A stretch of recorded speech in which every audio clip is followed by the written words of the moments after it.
Hey there, ladies and gentlemen. Today we're going to be talking about simplifying rational functions and what are the excluded values of those. Now, just as a quick recap, rational functions are anything that look like a fraction. So here is a perfect example. A rational function has x's both in the numerator and in the denominator. One thing we have to be careful, though, with rational functions is something called excluded values. And I like to think of these as the off-limits values for x. Now, with that being said, what are the off-limits values of x? Well, we have to look at what are we not allowed to ever do with a fraction or a division problem, and that is divide by 0. So you'll see over here, I say our denominator can't be 0. So our excluded values would be what value for x would produce 0 in the denominator. Obviously, we can never divide by 0. If you divide by 0, terrible things happen. The universe will implode in on itself, and everything you've ever known or loved will then cease to exist. So let's figure out what our excluded values would be. Then we'll go ahead and simplify. First step is going to be factor. So we have to factor as far as we possibly can go. So I'm going to factor the numerator. First things first, I always look for a GCF, and it appears I have a GCF of 35. So if I yank out a 35, I'd be left with x minus 1. Down below, 25x minus 40, I'm seeing a GCF of 5. And that would leave me with, let's see, that'd be 5x minus 8 if I divided out of 5 from these two terms. Second step here is going to be simplify, and we can at the same time figure out what are the excluded values. And I can't spell simplify. How fun is that? So if we were to simplify this, I can't cancel the entire factors here because x minus 1 is not the same as 5x minus 8. But I could reduce 35 over 5. That reduces down to 7 over 1. At the same time, I could figure out what value for x would give me a 0 down here. So if I took this 5x minus 8 and set that equal to 0, I'd move the 8 to the other side. I'd divide out the 5s. I'd have an excluded value of x equals 8/5. So that is my off-limits value for x. I cannot plug in 8/5 for x. Any x value in the world is totally fine except for 8/5. That's an excluded value. If we go back to our simplification here, like I said, 35 over 5, that's going to reduce to 7 over 1. And we weren't really able to do much with these factors, so those will actually stay the exact same.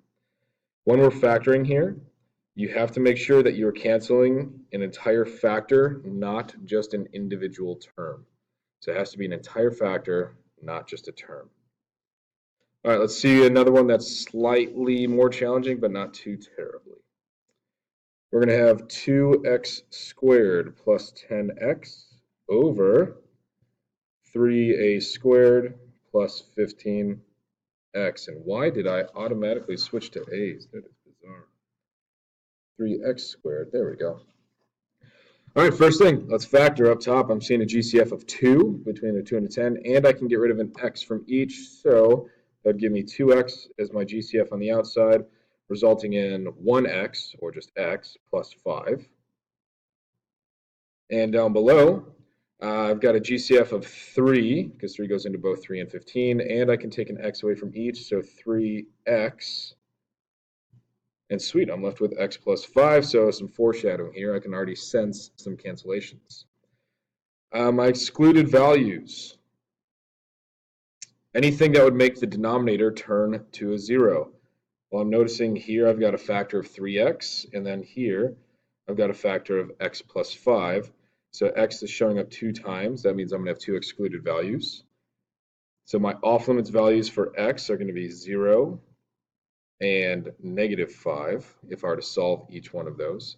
I can't plug in 0 or negative 5 into this function because otherwise we would divide out by 0, and you can never divide by 0 because the whole universe will implode in on itself and anything you've ever known or loved will then cease to exist. Now some of you might be arguing, well, why are those off limits if we could plug them in because they just eventually cancel out? Well, later on down the road, we're going to learn that these are what's called removable singularities, and that's really going to come into play when we start graphing these things. All right, so we have our excluded values. To simplify, let's look here. 2 and 3, those don't really reduce.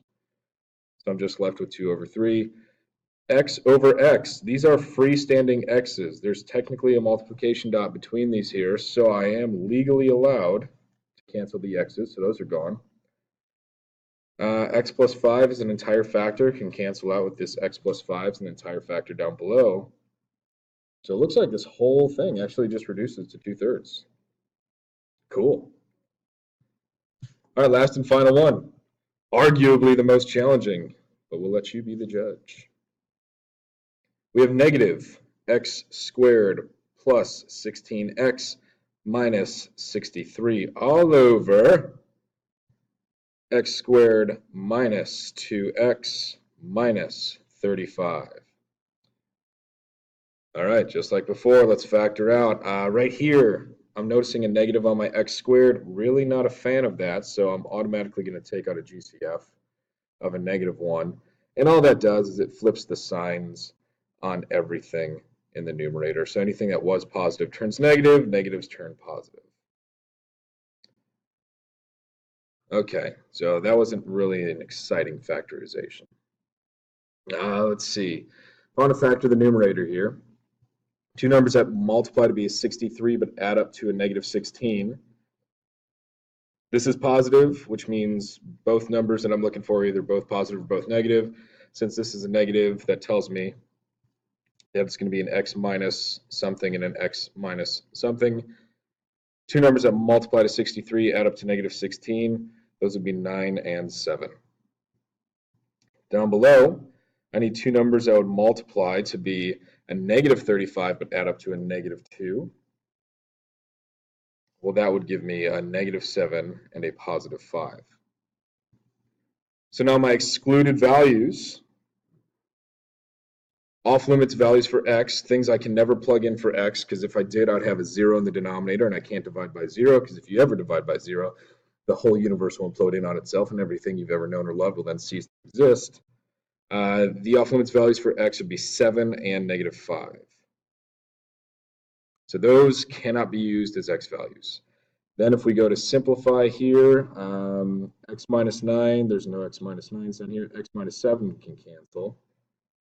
And it appears that we're left with the -1, the x minus 9, and down below we have the x plus 5. And that is our simplified answer. If you really, really wanted to, yes, you could redistribute this in and say -x plus 9, but that's an extra step that we don't need. As always, if something doesn't make sense, do not hesitate to reach out with any questions or concerns you might have.